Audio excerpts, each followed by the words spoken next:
নমস্কার শ্রোতা বন্ধুরা, আমি এসে গেছি আমার গল্পের ঝাঁপি নিয়ে। তুমি আছো, গুরু কৃপা একে বলো। শুনবেন কিন্তু, আশা করি ভালোই লাগছে নতুনত্ব সব গল্প।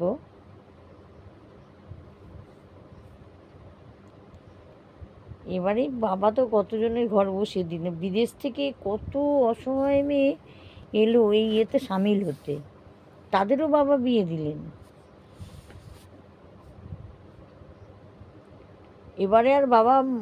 এবারের বাবা মোটর গাড়ি দিলেন না, কন্যাদানের সর্বসামগ্রী যেমন double bed, cooler, fridge, gas cylinder, রান্নার সমস্ত বাসন, বালমুকুন্দ, রামচরিতমানস, চাল ডাল প্রচুর, যেন গিয়ে না কোনো অসুবিধায় পড়তে হয়। তাছাড়াও দিলেন 30,000 টাকা করে এফডি এক একটা মেয়ের জন্যে। ভেবে দেখুন কত বড় উদার মন ওনার, যাতে ওনার ধর্ম মেয়েদের যেন কোনোভাবেই ছেলেরা না কষ্ট দিতে পারে। গুরুদেবের আটটা দেশের অ্যাম্বাসাডাররা এলেন, তারা অভিনন্দন জানাতে এলেন। সকলে স্বতঃস্ফূর্তভাবে নিজেদের ভাষায় অভিনন্দন জানালেন গুরুদেবকে। সকলকে উনি রাম রাম বলে হাত তুলে নাচালেন। অপূর্ব দৃশ্য। বিবাহ মণ্ডপে কি হয়েছিল তাও তারা দেখবে বলে এসেছিল, কেন ভারতীয় বিয়ে তো তারা দেখেনি, সব বাইরের দেশ তো, সেখান থেকে সব অ্যাম্বাসাডাররা এসেছিলেন 8টা দেশে।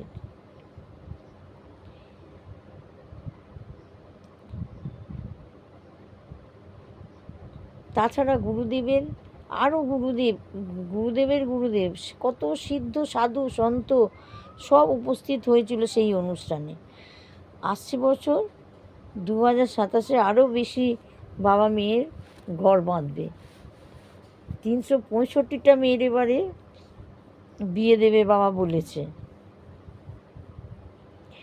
আপনাদের এরকম অসহায় কন্যা খবর জানা থাকলে খোঁজ করতে পারেন, কিন্তু অবশ্যই বাবা সেই মেয়েকে সংসার বসিয়ে দেবে। প্রভুর চরণে এই জীবনটা মানব কল্যাণেই তিনি উৎসর্গ করেছেন।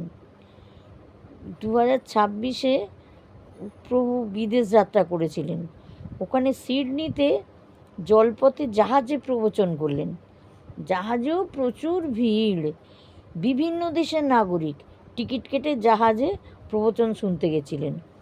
তারপরে অপেরা স্টেডিয়ামে, যেখানে অনেক বড় বড় নেতা অভিনেতারা গিয়ে মিটিং করে, তাদের প্রোগ্রাম করে, সেইখানে বাবাকে করে ডেকেছিলেন।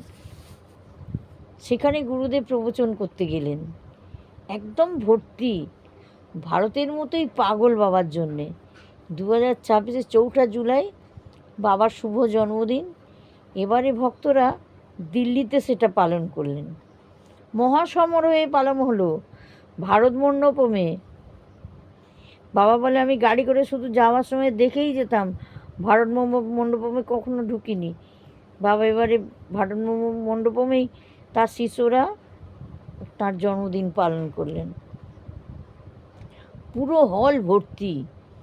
বিভিন্ন অনুষ্ঠানের মাধ্যমে সাধু সন্তদের আশীর্বাদে গুরু ভগবানের 29 বছর পার হয়ে 30 বছরে পদার্পণ করলেন। এই দিনই বাবা যেসব কন্যাদান করেছিলেন, তাদের মধ্যে 29 জন কন্যাকে এই শুভ জন্মদিনে আমন্ত্রণ জানিয়েছিলেন। বাবার সেই সেবকরা ওনার অনুমতিতে নিজেদের গাড়ি ভাড়া করে, নিজেদের করে তাদের বিভিন্ন প্রান্ত থেকে তাদেরকে নিয়ে এলেন দিল্লিতে ভারত মণ্ডপমে। ও তারা সব কন্যা সন্তানদের নিয়ে এসেছিল।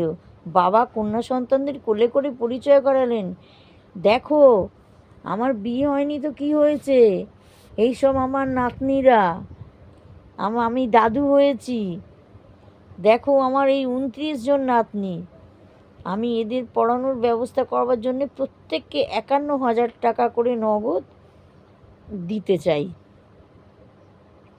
তিনি মঞ্চ থেকেই এইসব ধর্মকন্যাদের হাতে নাতনিদের জন্যে খাম দিলেন। এত করুণা বাবা ধীরেন্দ্রকৃষ্ণ শাস্ত্রীর, মানে বাগেশ্বর বাবা। আরও আরও কত বলবো। বাচ্চাদের পড়ানোর জন্যে তো গুরুকুলম খুলেছেন।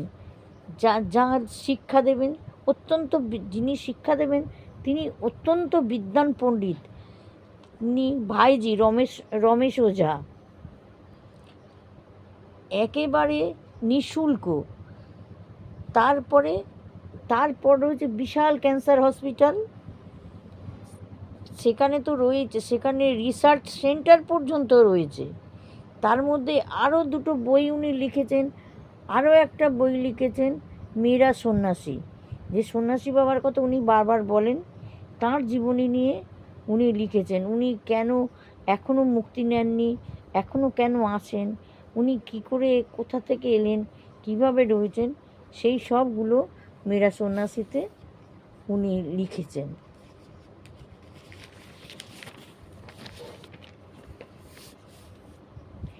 4 জুলাই যে দিল্লিতে ভারত মণ্ডপমে অনুষ্ঠান হলো, সেখানে বৃন্দাবন থেকে সাধুরা, বড় বড় কথাবাচকরা এসেছিলেন।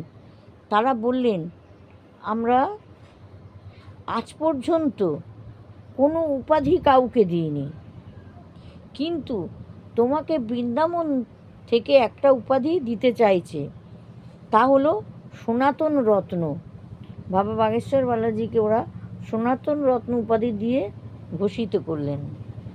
ভারতের ইতিহাসে তুমি সনাতন ধর্মের রত্ন, ধীরেন্দ্রকৃষ্ণ শাস্ত্রী। উনি খুব হাততালি দিয়ে আওয়াজ ভরে গেল।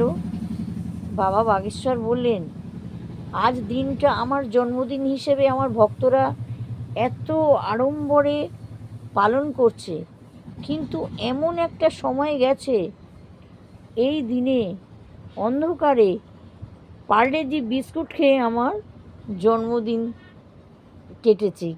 কেউ একটা এই জন্মদিনে আমাকে শুভ কামনা পর্যন্ত জানায়নি। আর আজ বালাজির কৃপায় কত লোক আমাকে জন্মদিন মানাবে বলে এসে বাড়ি হল ভাড়া করেছে। সবাই কত ফুল উপহার এনেছে। উনি বললেন, মুঝে তো কোন ঢুঁড়তা এ জিন্দেগি পেহলে, खुद को ढूंढता ये जिंदगी से पहले, मुझे कौन ढूंढता ये जिंदगी से पहले, मुझे खुद ढूंढता ये जिंदगी से पहले। মানে আমাকে কে খোঁজ করতো, আমি নিজেই নিজেকে খোঁজ করে চলেছিলাম, কেউ আমাকে চিনতই না। বললেন, আমার জীবন থেকে আরও 1 বছর আয়ু কমে গেল। 29 বছর বাদ হয়ে গেল। মানুষ মাতৃগর্ভ থেকে যখন ভূমিষ্ঠ হয়, তখন যখন কোনো মহাত্মা গুরু তার হাতটা ধরে, তখন তার শুভ জন্মদিন হয়। আর যখন মহাত্মা কোনো পরমাত্মার সঙ্গে মিলিয়ে দেয়, তখন তার আরেকবার জন্মদিন হয়। নমস্কার, ধন্যবাদ। সাবস্ক্রাইব করবেন, লাইক করবেন যদি ভালো লাগে।